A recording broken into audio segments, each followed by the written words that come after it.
Well, Professor Ian Davis, thank you very much for agreeing to be interviewed. I'm very much looking forward to hearing your thoughts on several topics, but I'm wondering if you could spend a minute and just introduce yourself to us first. Right. Well, thank you, David. It's a great pleasure to take part in these interviews. My name's Ian Davis. I was an architect, trained as an architect, and I've been working in the field of disaster risk management, recovery management, since 1972, a long time, nearly 50 years. And I got involved in it through working with a small voluntary agency called Tearfund, a Christian organization, which is why the first of these talks is going to be about faith and work. And I was teaching in university and got involved in doing a PhD on shelter following urban earthquakes, which lasted a princely 12 years, rather longer than most people are allowed to nowadays. And I did that at University College in London with a very brilliant supervisor. And I studied and gradually got caught up in the subject, in risk reduction, in disaster management, in training, and my career changed from being a lecturer in a school of architecture to really getting heavily involved in this disaster planning field. And I found it very satisfying area to get involved with, a very demanding, rapidly changing, rapidly expanding. And that's me really. I've worked in it now and in various ways, teaching, writing, advocacy work on various UN committees and all that kind of stuff, government committees, field work in about 40 or 50 countries, and just generally building a career around it. It's doubtful if you could have a career like that now. I think there'd be stops on you flying too much, which would be a good thing. And I think that we've seen the growth of consultants from other countries, which is very laudable. And so the kind of freedom I had, particularly in those early days, to travel extensively and etc., was no longer there, and we've seen a big change in the subject. And many things have got better in those 50 years, and some things have got much, much worse. And I'll talk a bit about that as we go along. So it's a great pleasure to be part of this, and thank you very much for this opportunity. Oh, well, thank you for agreeing to be with us. Okay, so I'm going to share screen now and then bring up your PowerPoint. Right, well, I'm going to talk about faith and work in the first of these presentations. The next one, please. And this is how I looked in 1972 when I was just 35 years old, and roughly how I look now, a bit older, in my 84th year. So the big changes in my amount of hair and all the rest of it. I still had a beard then, I still have one now, it's changed color. So that's me. Next, please. And I really want to talk about the relationship between my Christian faith and my work, and how that faith expresses itself. I should say that I've been a practicing Christian most of my life, since I was about 16, I think. I grew up in a Christian home. My parents were both children from missionary backgrounds, from Spain and from India.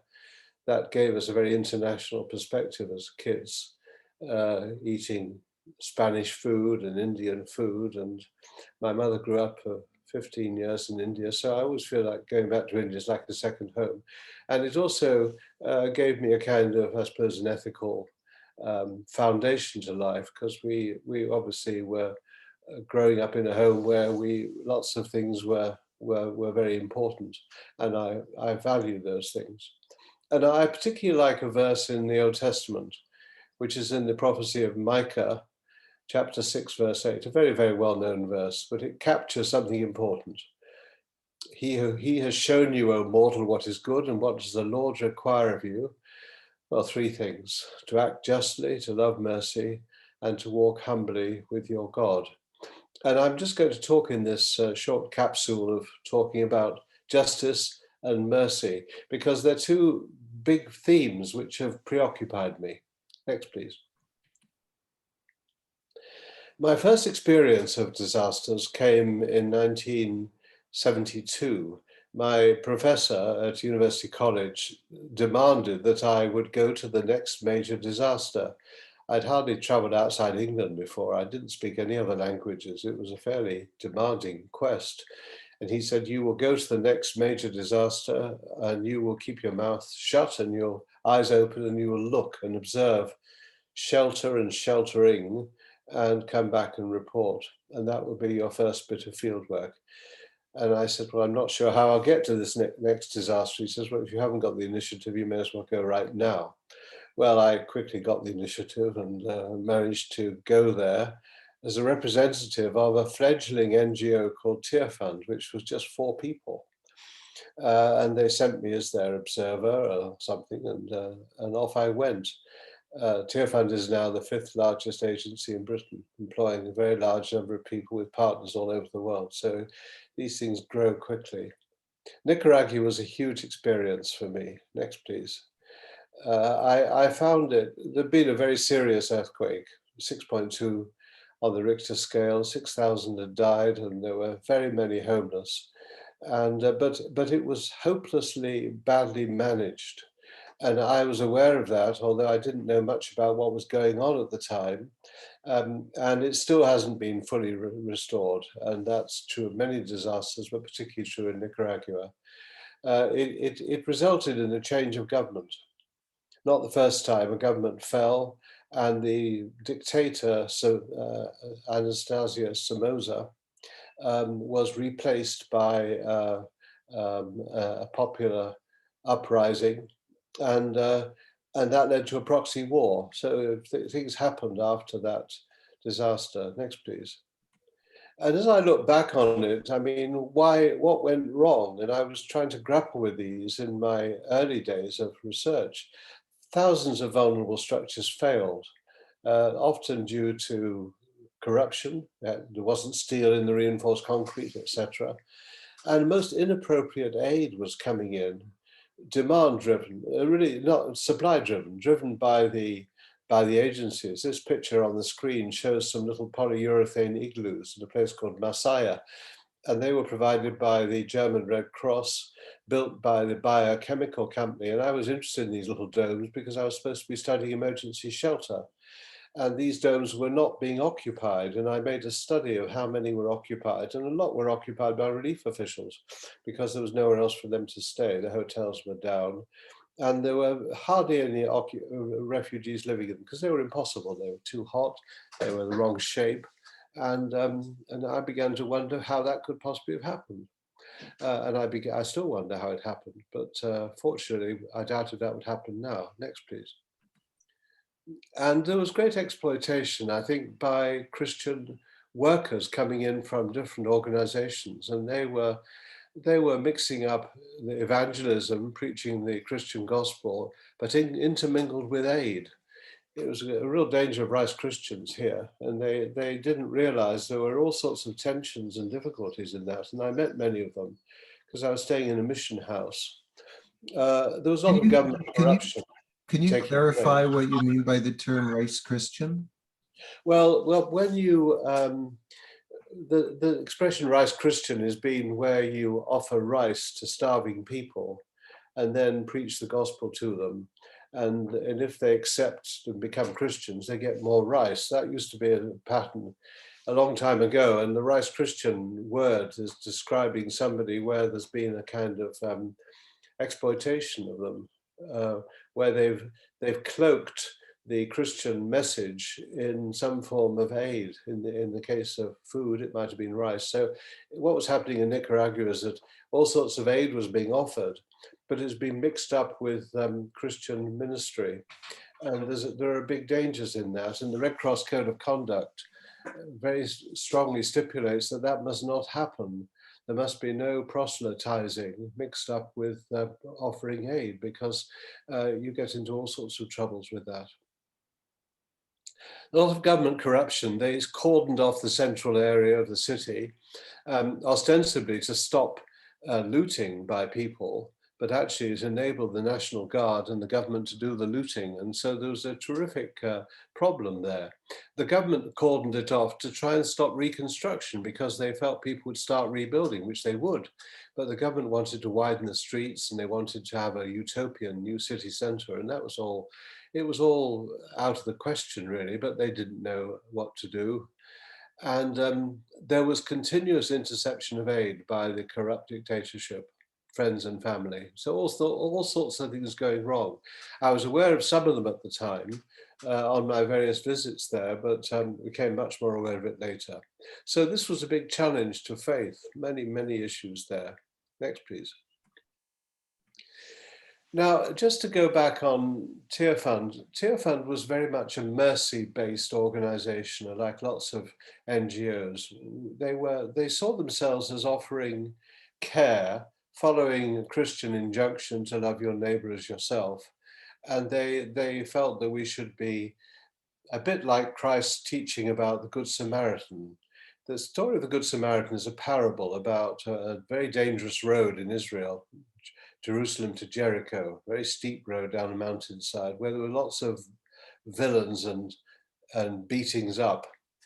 And in the story, a man was beaten up and he was protected and looked after by, not by a Jew, but by a Samaritan from the opposing religion. And that story was to show who is my neighbor, really. And Christians for years and years have seen mercy, being good Samaritans, as very much part of their purpose to help people in real need. And I think that in those early days, the organization that I was loosely attached to was very concerned with mercy. Justice was not quite what bothered them. And this was a bit tension. I remember going to a conference where they were talking about giving aid to those in need and compassion and so on. And one man stood up at the back of the conference room and said, "I'm an agriculturalist from Africa.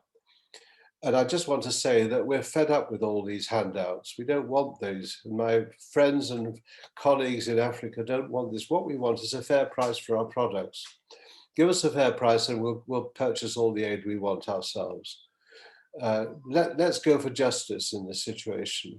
Let's have less of this patronizing distribution of help, which is just making us dependent on other people." That was a big challenge. And gradually I began to realize that I had two big issues here. One was justice, which I was being taught about in my PhD at the university, and the other one was compassion and mercy. They're not one or the other. The verse I had at the beginning shows both of them. Justice was about development theory.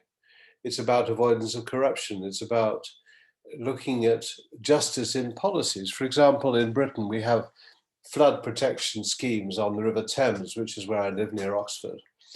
And one town's protection is often the next town down's downfall, because the protection of one area can cause accelerating streams of water and so on downstream. And at the moment, there are legal cases going on whereby upstream settlements are being sued by downstream ones because of it. So that's because the policy wasn't worked out properly to cover the whole catchment. And we have to think about the implications of policy on others, children, our grandchildren. And care for the most vulnerable is obviously an act of justice. And there have been many, many codes of conduct to try and promote justice. Sphere guidelines, minimum standards for aid.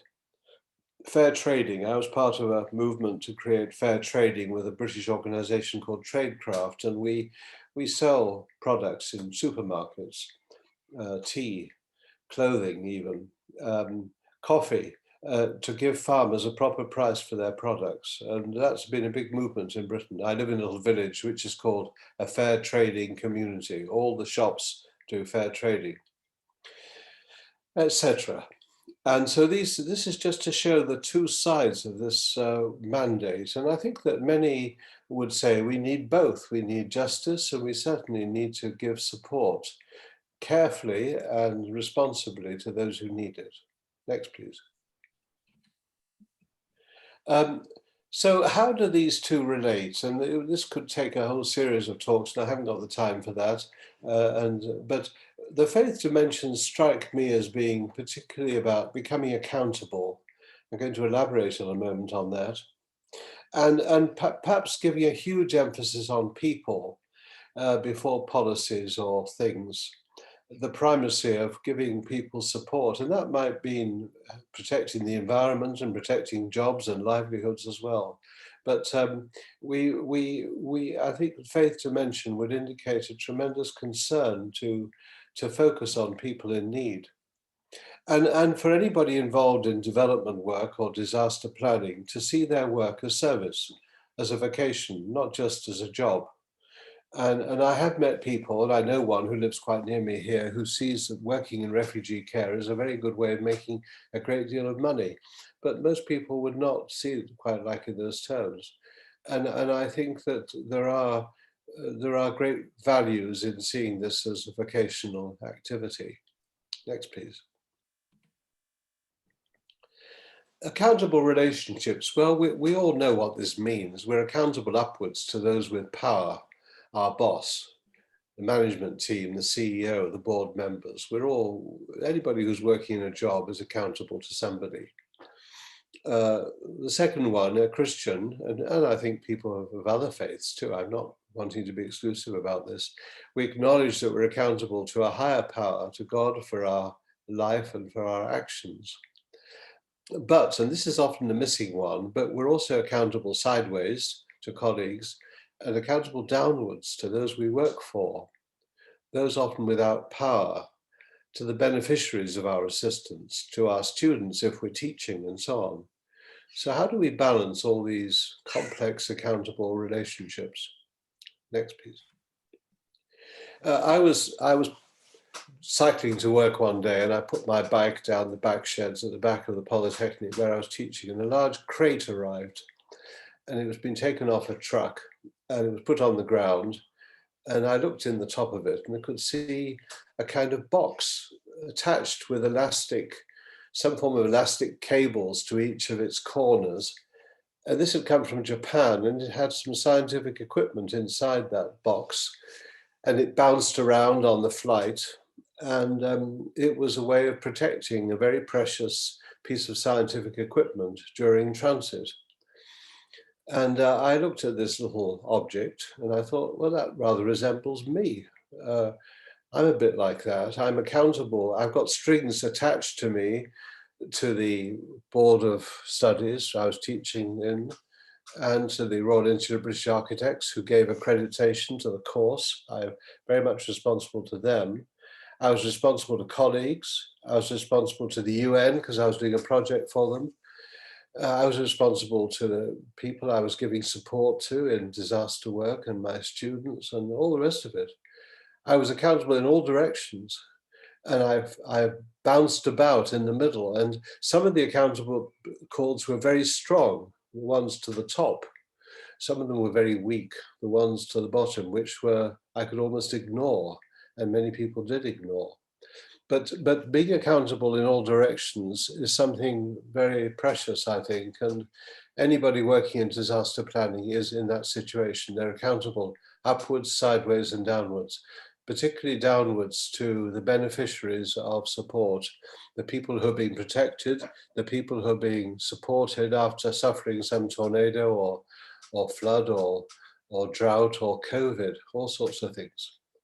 So it's just a model which just talks a bit about, to me, maybe not to anybody else, about accountability, multiple accountability. Next, please. I talked at the beginning of this short talk about justice and mercy. And I've always been impressed by a speech that Martin Luther King made, and I'm going to just end with this. He made a remarkable speech just the day before he was assassinated. The speech was called, "I've Been to the Mountaintop." Next, please. Well, he started off by saying that he liked the story of the Good Samaritan and he respected it. But then he says, but you know, I'm tired of sorting people out on the Jericho Road. What he's basically saying is, I believe in mercy. I believe in helping those in need, and I believe in giving help irrespective who I am and who they are.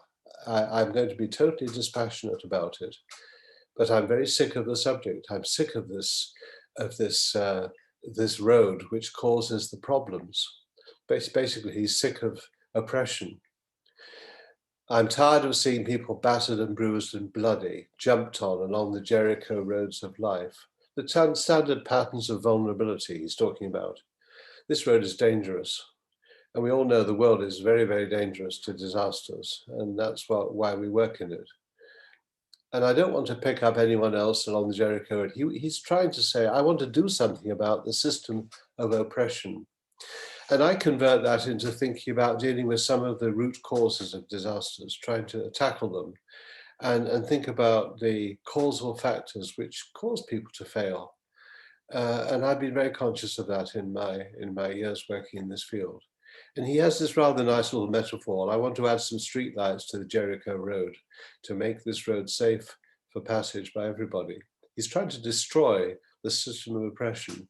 And I, as an architect, sort of keep on looking at unsafe houses, such as we saw in Haiti or in Kathmandu on steep slopes.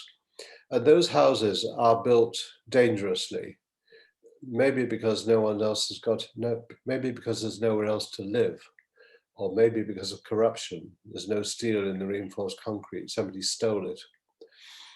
They're dangerous. And they're dangerous not just because of ignorance, they're dangerous because there aren't many other options, or maybe the government have allocated that land even. So there are root causes to be dealt with, justice issues. But of course, after the disaster, there are also mercy issues. And I feel as a Christian, I want to try and do something about that. I want to follow the example of Christ and want to love my neighbor as myself as well as I can. But I also want to be wider and think about justice and mercy.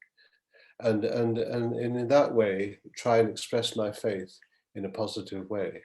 Next, please. And that, I think, sums up the first part. I do enjoy having an ethical base to my work, and that comes largely through my faith. But I recognize that many people who have other faiths or no faith also have tremendous tremendous confidence that they also need an ethical base for their work. And I have great friendship and value the interaction with them in these things. So thank you, David, for this first presentation. It might raise a few issues. Thank you very much, Ian. One thing your presentation made me think of was that book called The Famine Crimes by Alex de Waal.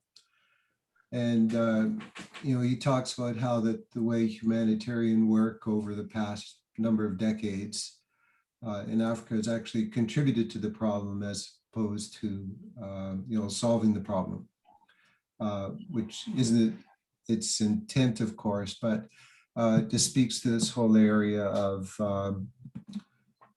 justice versus mercy. And if you are, there's almost an ethical dilemma here. So there's a disaster, there are people who are in great need, and your Christian faith would say, we need to go help these people. But sometimes if that is part of an institutionalized process, all that helping in the long run can be detrimental to them in terms of, self-reliance, resilience, solving the problems that caused the disaster in the first place. And it's an ethical tension there. And I wonder how you deal with that tension from a faith-based perspective. Well, I've often seen that. I've just seen projects where you feel that people have come in and delivered help and support, particularly external agencies, and then left. And people have been left to their devices, and they've been left with inappropriate housing without support for what they've needed, which might have been boats, or it might have been clothing, or it might have been livelihoods, and no one was there to help them. So I've always appreciated it when I've seen projects which have been done by local partners who know the people well and stick with them and help them, and maybe have a cutout point where they say, look, we've got to leave you now because it's your town and your place and you've got to get on with it. And they're the ones that I found really impressive. I was so impressed with a project in India we saw. It was done by a Christian agency who received government money from Britain to help rehouse a village. And this agency received money from Tear Fund. I was asked to go out and lead an evaluation team with somebody called Mihir Bhatt, who works with the All India Mitigation Institute. And we went to look at this housing project and we're very impressed with what they've done. Particularly the fact that the people building it, the agency had come to live in the village. They didn't stay in hotels, they stayed with people and they taught them skills. So they taught them building skills and they taught them various skills to help them in their work and build livelihoods as well. And 15 years later, Mihir said to me, why don't we go back and see what happened? And I've never done that before because the money's never there. I said, well, I don't know how we get back. He said, well, why don't you just go? Do you need money? I said, no, of course not. I just need a flight and that could be paid for. So off we went. And it was so impressive to go back and see how these people had worked, how they weren't a Christian community. They were a Hindu community. They'd been supported by Christians who'd given them help. And it was just remarkable. One thing at the end of the time that the agency had built the town, which was about 400 houses, quite small, they'd said to the village, would you like to see a bit of India? These people had never been more than 5 kilometers from their home. And they said, of course we'd love to. How do we get there? They said, we've got some buses, we'll take you. They took them right round it. They went to the Taj Mahal, they went to Delhi, they met their member of parliament. And as we went round to village, to house after house, 15 years later, there were these little decaying pictures on the wall of this visit. This had been on the highlight of their lives. There was a 5-year-old went on the visit, and now she's 20 with 2 children. And we just saw the long continuity, and it was just a delightful experience to see when it works, but it requires deep involvement, I think, and that's what people find difficult in this hit and run business of disaster planning. There's too much shallow support, not just by Christian organizations, but by all organizations without proper commitment. I must just stop this telephone, excuse me.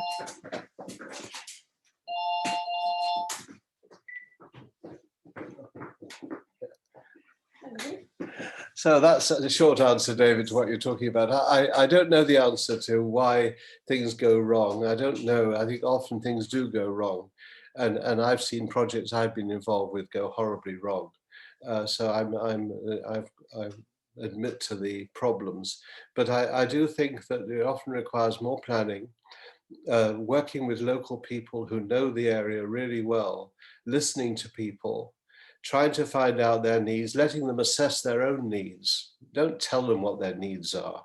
If they need a blanket or a boat or a building, they'll tell you. Give them cash if you need to give them anything, or sell them goods even to keep their dignity. But working with people in all these areas is crucial, and it's just basically applying good development practice to it. I imagine Alex de Waal's horror stories, a lot of them grew out of superficial analysis of problems and people doing things which were unwise. I mean, for example, in the famine area, I have a friend who's spoken about the fact that too often when feeding centres have been established for famine victims, they've set up centralised feeding stations, and people who are malnourished come to those places and they're susceptible to all manner of diseases because they're so weak.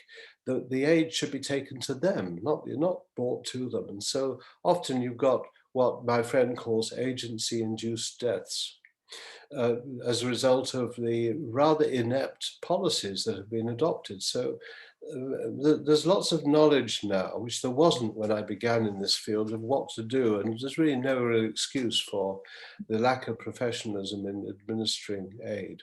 So I think a lot of aid goes adrift when it's been very, very badly managed. So before we go to the next topic, there's one more question I'd like to ask you on the ethical side.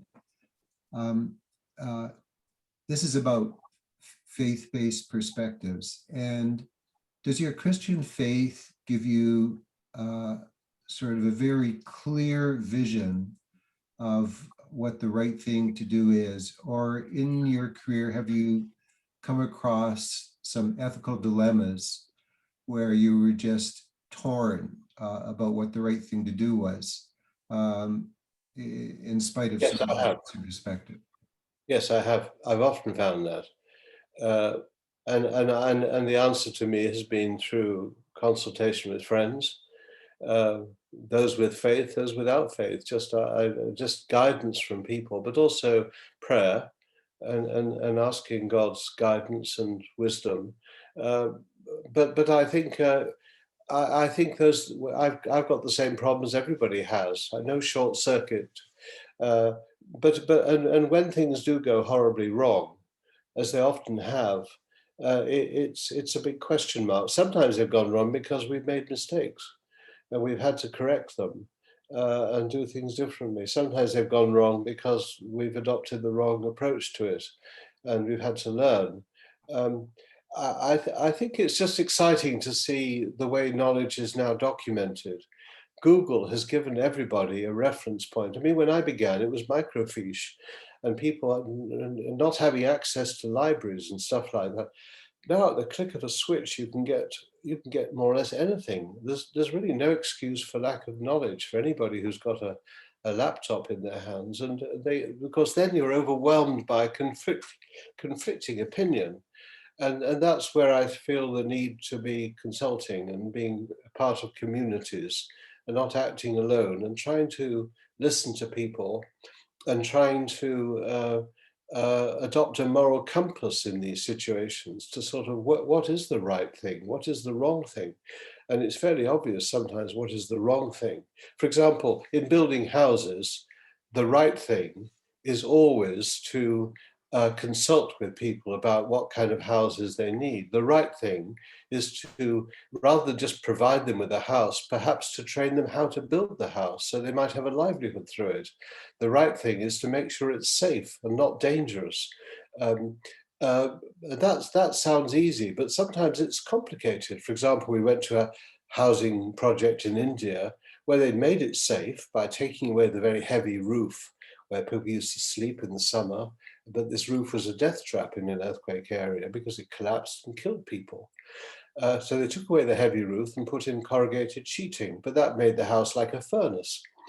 And so these people were suffering because of the safety of the house. And so sometimes the solution is worse than the problem. And we had to rethink that whole policy. It's no good having safety against an earthquake, which might happen in 30 years, if you're going to suffer every night through too much heat or noise in the monsoon period. And so it's again a question of balance and trying to work things out. I have great confidence in the need just for problem solving and listening and finding out who knows about the situation in any given area. And I'm embarrassed by my early arrogance of steaming ahead and giving opinions without properly knowing what was going on in a given situation. Well, Ian, this has been fascinating, and I want to thank you again for sharing your perspective. Good, thank you.